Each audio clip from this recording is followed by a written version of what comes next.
ಒಮ್ಮ ನಾವು ಮತ್ತು ನಮ್ಮ ಗಡಿಗೌಡ ಅಪ್ಪಗಳು ಮುಂಬೈಗೆ ಹೋಗಿದ್ವಿ. ಭಾಳ ವರ್ಷದ ಹಿಂದಿನ ಮಾತಿದು. ಯಾಕ್ರಿ ಅಪ್ಪರ್ ನೆನಪೈತಿ? ನಮಗೊಂದು 7ನೇ 8ನೇ ಅಂತಸ್ತದೊಳಗೆ ನಮಗೆ ಇರ್ಕೊಳ್ಳೋಕೆ ಕೊಟ್ಟಾರ. ಅಲ್ಲಿ ಒಂದು ಗಾರ್ಡನ್ ಐತಿ.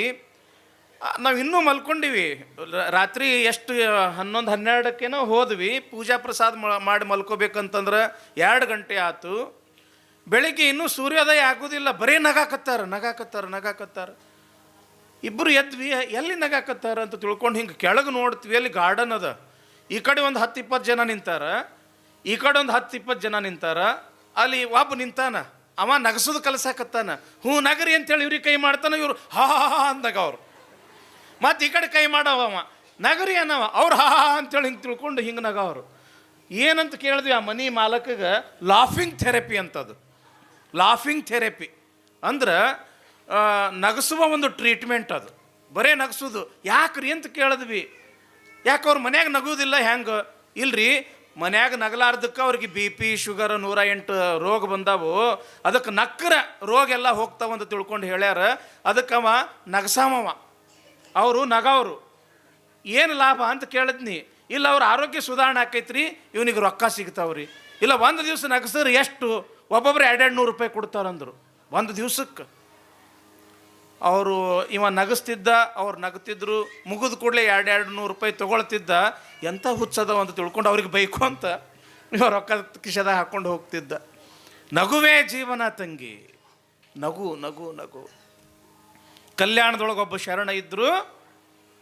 ಹೆಂಗೆ ಇಲ್ಲಿ ಮುಗ್ಧ ಸಂಗಯ್ಯನವರ ಕಾಯಕ ಏನು, ಬಸವಣ್ಣನವರಿಗೆ ಹೂವು ಪತ್ರಿ ತರುವುದು ಹೆಂಗೆ ಒಂದು ಕಾಯಕ ಇತ್ತು, ಹಂಗೆ ಕಲ್ಯಾಣದಲ್ಲಿ ಇರ್ತಕ್ಕಂಥ ಜನರಿಗೆ ನಗಸುವುದ ಒಂದು ಕಾಯಕ ಅವ್ರದ್ದು. ಯಾರ್ದು? ನಗೆಯ ಮಾರಿ ತಂದೆ. ಅವ್ರ ಹೆಸರು ಮಾರಿ ತಂದೆ ಅಂತ ಅವ್ರ ಹೆಸರು. ನಗಸ್ತಿದ್ದ ಸಲುವಾಗಿ ನಗೆಯ ಮಾರಿ ತಂದೆ. ಎಷ್ಟು ನಗಸ್ತಿದ್ರು ಅಂತಂದ್ರೆ ಎಲ್ಲರೇ ಹಿಂಗೆ ಸತ್ತಲ್ಲಿ ಅವ್ರು ಹೋದ್ರು ಅಂತ ತಿಳ್ಕೊಳ್ರಿ. ಮನ್ಯಾಗ ಹೆಣ್ಮಕ್ಳು ಅಳ್ಳಾಕತ್ತಿದ್ರು ಅಂತ ತಿಳ್ಕೊಳ್ರಿ. ಹೆಣದ ಮುಂದೆ ಕುಂತು ಇವರನ್ನು ನೋಡಿದ ಕೂಡಲೇ ಎಲ್ಲರೂ ಕೊಳ್ಳು ಅಂತ ನಾಕಿಬಿಡ್ತಿದ್ರು. ಯಾವಾಗ ಇವರನ್ನು ನೋಡಿದ ಕೂಡಲೇ ಅಥವಾ ಇವ್ರು ನಗಸ್ ಕೂಡಲೇ ನಗತಿದ್ರು, ಅವಾಗ ಕೊಡು ನನ್ನ ಕಾಯಕದ ರೊಕ್ಕ ಕೊಡು ಅಂತ ತಿಳ್ಕೊಂಡು ರೊಕ್ಕ ವಸೂಲಿ ಮಾಡ್ತಿದ್ರು ಇವರು. ನಗಸೋದು ಕಾಯಕದ್ದು, ರೊಕ್ಕ ವಸೂಲಿ ಮಾಡೋದು ನಗೆಯ ಮಾರಿ ತಂದೆಗಳು. ಎಲ್ಲರಿಗೂ ನಗಸೋದು ನೋಡಿ ನೋಡಿ ನೋಡಿ ಸಾಕ್ಷಾತ್ ಪಾರ್ವತಿ ಪರಮೇಶ್ವರರಿಗೂ ಕೂಡ ನಗಬೇಕು ಅಂತ ಆಶೆ ಆತಂತ ನೋಡ್ರಿ.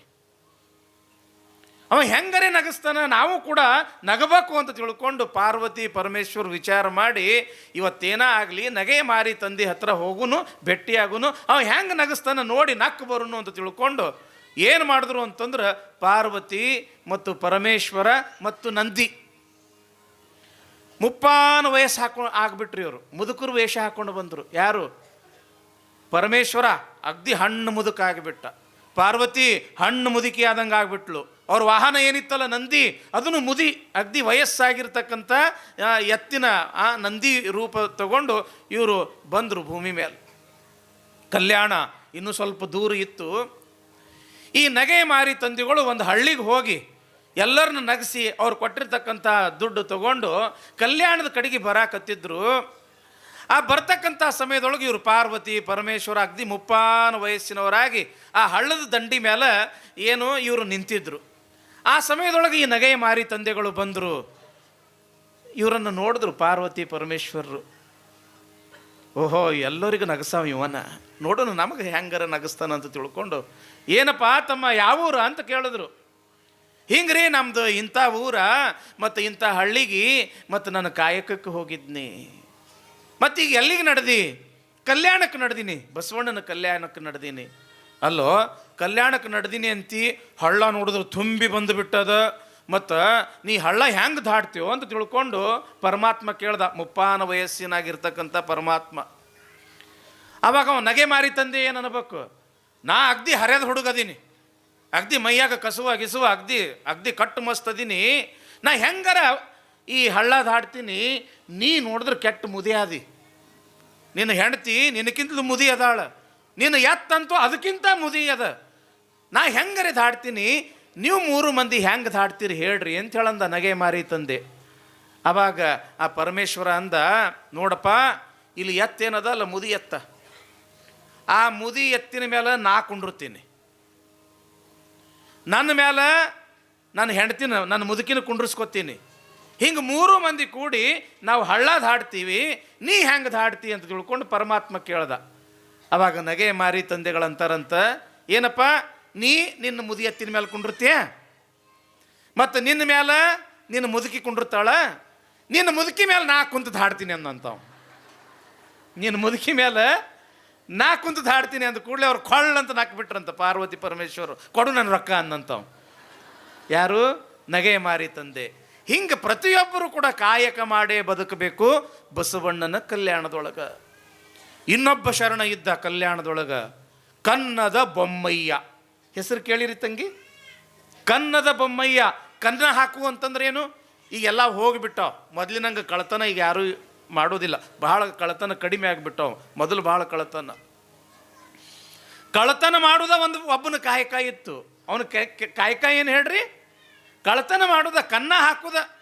ಯಾರು ಶ್ರೀಮಂತರದಾರ, ಅವಶ್ಯಕಂತಕ್ಕಿಂತ ಹೆಚ್ಚಿಗೆ ಯಾರು ರೊಕ್ಕ ಗಳಿಸ್ಯಾರ, ಯಾರು ಗುರುಲಿಂಗ ಜಂಗಮ ದಾಸೋಹಕ್ಕೆ ಸವಿಸುವುದಿಲ್ಲ ಅಂಥವ್ರ ಮನೆಗೆ ಕನ್ನ ಹಾಕೋದು. ಅದನ್ನು ಹೆಂಗೆ? ಅಡ್ವಾನ್ಸ್ ಹೇಳೋದವರಿಗೆ, ನೋಡಪ್ಪ ನಿಮ್ಮ ಮನೆಗೆ ನಾನು ಕನ್ನ ಹಾಕ್ತೀನಿ ಅಂತ ತಿಳ್ಕೊಂಡು ಅಡ್ವಾನ್ಸ್ ಹೇಳಿ ಅವ್ರ ಮನೆಗೆ ಕನ್ನ ಹಾಕಿ ತನ್ನ ಜಂಗಮ ದಾಸೋಹಕ್ಕೆ ಎಷ್ಟು ಬೇಕೋ ಅಷ್ಟು ದುಡ್ಡು ತಗೊಂಡು ಬರ್ತಿದ್ದ. ಇಂಥ ಕಾಯಕ ಮಾಡೋ ಸಲುವಾಗಿ ಅವನಿಗೆ ಏನಂತ ಕರಿತಿದ್ರು ಅಂತಂದ್ರೆ ಕನ್ನದ ಬೊಮ್ಮಯ್ಯ.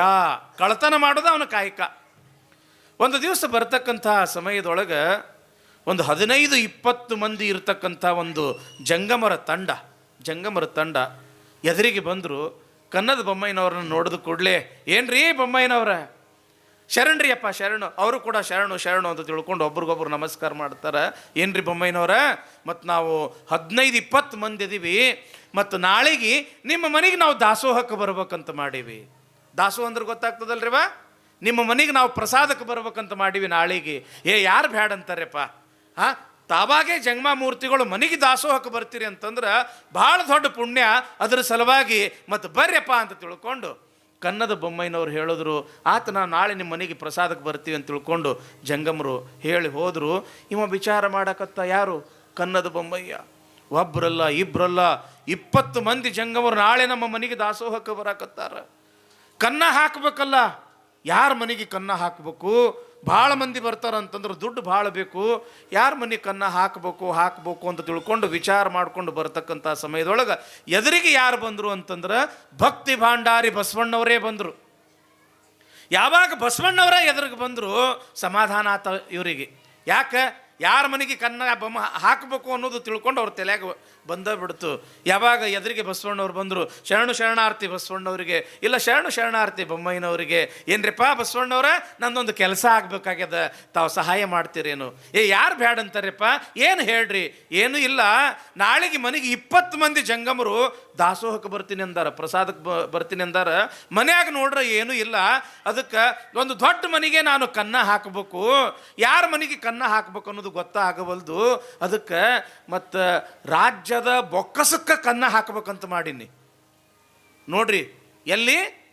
ರಾಜ್ಯದ ಬೊಕ್ಕಸು ಅಂದ್ರೆ ಮಹಾರಾಜರು ಇಡ್ತಕ್ಕಂಥ ಅದೇನು ಅಪಾರವಾಗಿರ್ತಕ್ಕಂಥ ಸಂಪತ್ತಿನ ಭಂಡಾರ ಏನಿರ್ತದಲ್ಲ ಬೊಕ್ಕಸು, ಅದಕ್ಕೆ ಕನ್ನ ಹಾಕಬೇಕಂತ ಮಾಡೀನಿ. ಮತ್ತು ಆ ರಾಜ್ಯದ ಬೊಕ್ಕಸಕ್ಕೆ ಹೋಗ್ಬೇಕಾದ್ರೆ ಯಾವ ದಾರಿಲೇ ಹೋಗಬೇಕು, ಯಾವ ಗ್ವಾಡಿ ಹೊಡೆದ್ರೆ ಮತ್ತು ನನಗೆ ಅಲ್ಲಿ ರಾಜ್ಯದ ಬೊಕ್ಕಸದಲ್ಲಿ ಇರ್ತಕ್ಕಂಥ ಹಣ ತಗೊಳಕ್ಕೆ ನನಗೆ ಅನುಕೂಲ ಆಗ್ತದೆ. ಭಕ್ತಿ ಭಾಂಡಾರಿ ಬಸವಣ್ಣನವರು ಬೇರೆ ಏನೂ ವಿಚಾರ ಮಾಡಲಿಲ್ಲ. ಯಾಕೆ?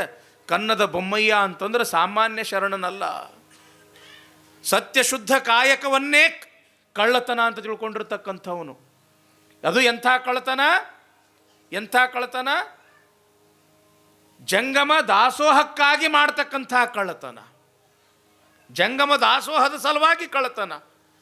ಇವರು ಮಾಡಿರ್ತಕ್ಕಂಥ ಕಳ್ಳತನ ಇದು ಜಂಗಮ ದಾಸೋಹಕ್ಕೆ ಸಲ್ತದ ಅಂತ ತಿಳ್ಕೊಂಡು ಮತ್ತೇನು ವಿಚಾರ ಮಾಡದೆ, ಏನ್ರಿ ಬೊಮ್ಮಯ್ಯನವ್ರ, ಮತ್ತು ತಾವೇನು ಅರಮನೆಯೊಳಗೆ ಬರ್ತೀರಿ, ಈ ಕಡೆ ಏನು ಮಹಾ ದೊಡ್ಡ ದರ್ಬಾರ ಅದ, ದರ್ಬಾರದಿಂದ ಎಡಗಡೆ ಏನು ಒಂದು ರಸ್ತೆ ಹೋಗಿ ಮುಂದೆ ಇಂಥ ಒಂದು ಕೋಣೆಗೆ ಕೂಡ್ತದ. ಆ ಕೋಣೆ ದಾಟಿದ ಕೂಡಲೇ ಅಲ್ಲೇ ರಾಜ್ಯದ ಬೊಕ್ಕಸ ಅದ. ಆ ಗ್ವಾಡಿ ಹೊಡೆದ್ರಿ ಅಂತಂದ್ರೆ ನಿಮ್ಗೆ ರಾಜ್ಯದ ಬೊಕ್ಕಸದಲ್ಲಿರ್ತಕ್ಕಂಥ ಸಂಪತ್ತು ನಿಮಗೆ ಸಿಗುತ್ತದ. ಭಾಳ ಚಲೋ ಆತ್ರಿಪ್ಪ, ಶರಣಾರ್ಥಿ ಅಂದರು. ಅವರು ಶರಣಾರ್ಥಿ ಅಂತ ತಿಳ್ಕೊಂಡು ಹೋದರು. ಆ ದಿವಸ ರಾತ್ರಿ ಆ ರಾಜ್ಯದ ಬೊಕ್ಕಸಕ್ಕೆ ಕನ್ನ ಹಾಕೇ ಬಿಟ್ಟ ಕನ್ನದ ಬೊಮ್ಮಯ್ಯ. ಗ್ವಾಡಿ ಒಡೆದು ಬಿಟ್ಟ. ಇನ್ನೇನು ಆ ಗ್ವಾಡಿ ಒಡೆದು ತನಗೆ ಎಷ್ಟು ಬೇಕು ಅಷ್ಟು ದುಡ್ಡು ತಗೊಂಡು ಹಿಂಗೆ ನಡೆದಿದ್ದ. ಇದನ್ನು ಯಾರು ನೋಡಿದ್ರು ಅಂತಂದ್ರೆ ಕೊಂಡಿ ಮಂಚಣ್ಣ ನೋಡಿದ್ ನೋಡ್ರಿ. ಕೊಂಡಿ ಮಂಚಣ್ಣ ನೋಡ್ದವನ, ಸಿಕ್ಕ ಬಸವಣ್ಣ ನನ್ನ ಕೈಯಾಗ, ಬಿಡಬಾರ್ದು ಈ ಬಸವಣ್ಣನಂತ ತಿಳ್ಕೊಂಡು ಹೊಡ್ಕೊಂತ ಮಹಾರಾಜರ ಹತ್ರ ಬಂದವನ, ಮಹಾರಾಜರ ಬಸವಣ್ಣ ಭಾಳ ದೊಡ್ಡ ಅನ್ಯಾಯ ಮಾಡ್ಯಾನ. ಈ ರಾಜ್ಯದ ಬೊಕ್ಕಸಕ್ಕೆ ಕನ್ನವನ್ನು ಹಾಕಿಸಿ ಭಾಳ ದೊಡ್ಡ ದ್ರೋಹ ಮಾಡ್ಯಾನ. ಅದಕ್ಕೆ ನೋಡ್ರಿ, ನಾ ಸುಳ್ಳು ಆಡಿದ್ರೆ ಆ ಕನ್ನದ ಬೊಮ್ಮಯ್ಯ ಬೊಕ್ಕಸಕ್ಕೆ ಕನ್ನ ಹಾಕ್ಯಾನ. ಆ ಕನ್ನದ ಬೊಮ್ಮಯ್ಯನಿಗೆ ಈ ಬೊಕ್ಕಸದ ದಾರಿ ಹೆಂಗೆ ಗೊತ್ತಾಗ್ತದ, ಅದನ್ನು ಬಸವಣ್ಣನೇ ಹೇಳ್ಯಾನ, ಇದರೊಳಗೆ ಸಂಶಯವೇ ಇಲ್ಲ ಅಂತ ತಿಳ್ಕೊಂಡು ಯಾವಾಗ ಆ ಕೊಂಡಿ ಮಂಚಣ್ಣ ರಾಜನಾಗಿರ್ತಕ್ಕಂಥ ಬಿಜ್ಜಳ ಮಹಾರಾಜನಿಗೆ ಹೇಳ್ದ, ಹೌದೇನು, ಹಾಗಾದ್ರೆ ಬಸವಣ್ಣವರನ್ನು ಕರೆಸೇ ಬಿಡು. ಬಸವಣ್ಣವರು ಬಂದು ಬಿಟ್ಟರು.